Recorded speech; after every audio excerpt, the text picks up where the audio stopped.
Thank you so much. And joining us now is our military analyst, Colonel Rick Kiernan.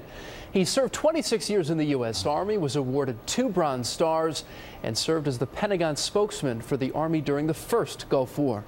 Thank you so much for joining us. Colonel, we had just talked about that poll showing Donald Trump with a 19-point lead over Hillary Clinton among active and retired members of the U.S. military.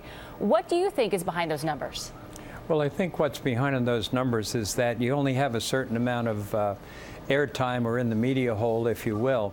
And I think a lot of times the other candidate has had to spend some time clarifying the record on classification and emails and things like that. So I think in the case of Mr. Trump, he's gotten out there and he's come up with a message that resonates on the particular national security questions with the veterans and the active duty military. Colonel, today in Philadelphia, Donald Trump said that he would boost military spending by tens of billions of dollars. He'd also increase the number of active troops. What are your thoughts when you hear those things?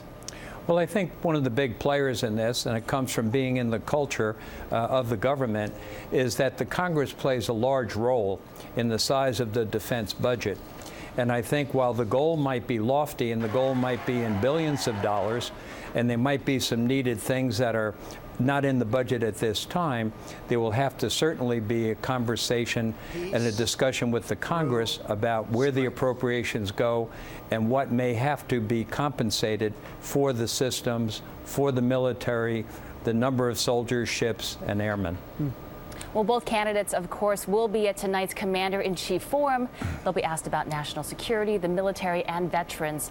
What's the #1 issue you'll be listening for? I think the #1 issue is we must remember that the person in the White House really has 2 hats. They are the president, of course, and they are the commander-in-chief. So I think the issue that everybody, military, veterans alike, will be listening for is that they can count on that person as the commander-in-chief to have their back and provide them with the resources so that America can remain #1 as far as being the nation for freedom around the world.